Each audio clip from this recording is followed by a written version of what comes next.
Today we're going to be breaking down the explosive season 7 finale of Welcome to Plathville. This season finale was so messy and I have so much to say about it, but before we get into it, if you missed my last Welcome to Plathville video, you're going to want to go check that video out in my description down below because we go into detail about all of the disturbing facts surrounding the Plath family and their behavior the past several years of being on TV. But today we're just going to be talking about the season 7 finale because I have so much to say about it. I feel like there was so much toxicity in this episode that we have to do an entire video about it. Now, the first thing that I want to talk about in this video is the long anticipated meeting between Ethan and Olivia, where they were talking about finalizing their divorce. And apparently it's been 2 years since it was first filed, and Ethan made Olivia wait a year and a half before he finally started demanding that she sign the papers. The interesting thing about this meeting is that he showed up 2 hours late and he was already red in the face and clearly very angry. From the moment he walked in, his energy was off and the tension was immediate.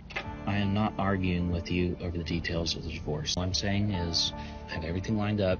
Let's do it. We can, and I'm not arguing with you either. You made me wait a year and a half. You can at least be polite. As soon as I saw Ethan, I knew he was not in a good mood. Will you please stop slandering, disrespecting my family, whether you perceive them to be true or not? Please stop. No.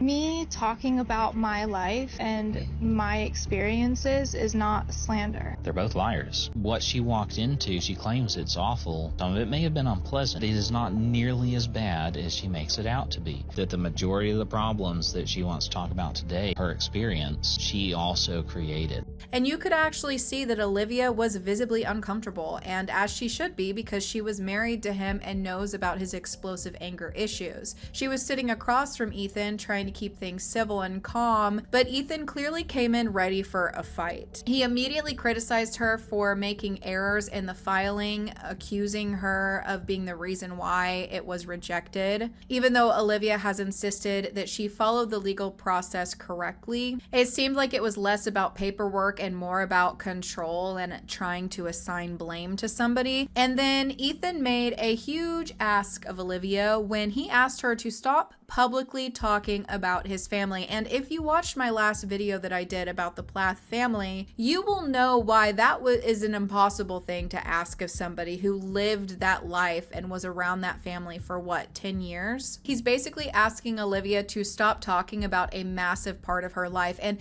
this is something that I've also seen people who are fans of Welcome to Plathville and love the Plath family regardless of their wrongs. People who support them think that Olivia's doing something wrong by going on podcasts and doing interviews where she's talking about what happened to her. I entirely disagree, because when you are in a family dynamic like that, you're married into that family, there is going to be wounds and voids and things that you struggle with emotionally that you have to learn how to get over after being around that for that many years. Whenever you welcome somebody into your family and then treat them poorly, you just have to understand that it is within their right to be able to move on and talk about you and the things that you did if that's what they want to do. Just like if Ethan wanted to talk about Olivia, he absolutely could because he was married to her for a very long time. But one thing that I've noticed is it doesn't really seem like he has too much to say. Now, Olivia does get a lot of hate online and a lot of criticism for talking about the Plath family, but it's interesting because none of the Plaths can really say anything negative about her because the things that she's saying seem to be true. It's not that they want her to stop lying about them, they want her to stop telling the truth. Ethan is now buddy-buddy with his family, but at one point he was standing alongside Olivia and they want to blame her for all of it, but there was some very valid concerns that she had. So he's asking her to stop sharing her experience and to stop speaking her truth about the dysfunction that she's claiming that she lived through, and I think that that's a very toxic thing to ask. So the meeting ended with zero resolution. The divorce was not finalized and no closure, and Ethan walking out. He shows up late and then he can't even have an adult conversation. He has to get up and just leave. And now the unraveling of Micah and Veronica's relationship is truly disturbing to me because he broke up with her in front of every single one of his family members that had just been ganging up on her in their living room. This is one of the most toxic breakups I have seen unravel on television in a very long time because they had Veronica sitting there so all of them could attack her and take the blame off of them and their physical violent behavior and put it all on her.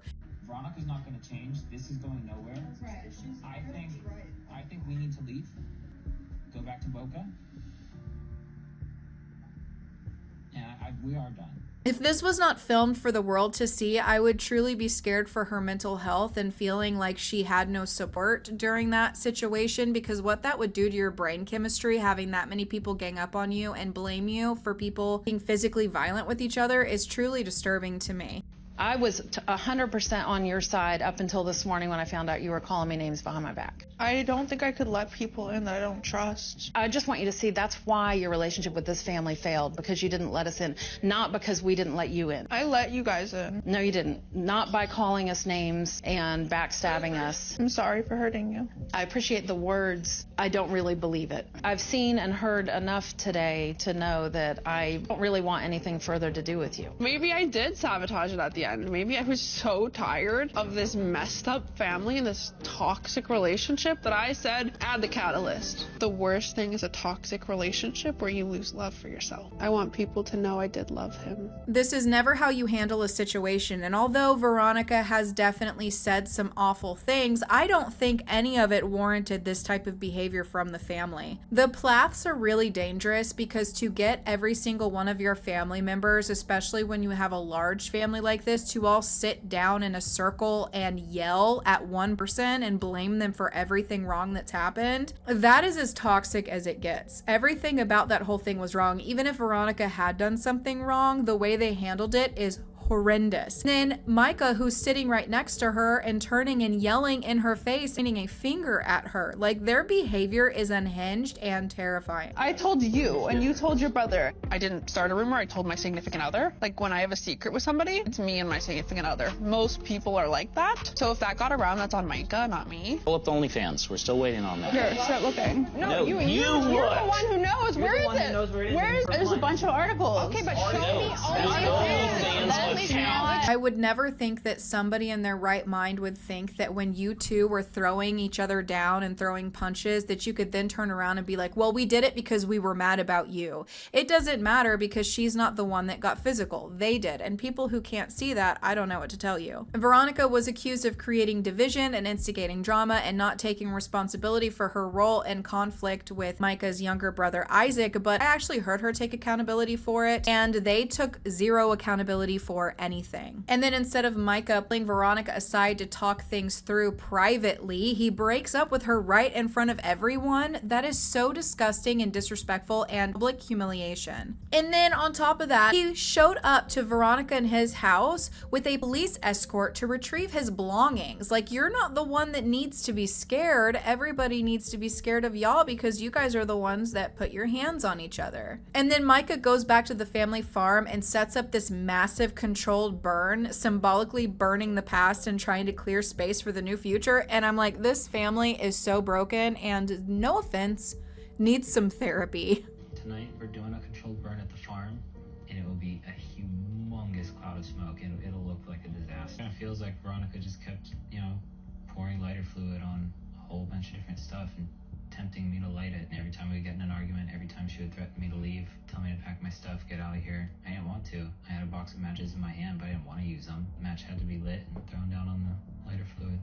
Living a double life and not being transparent about my past, cheated on her.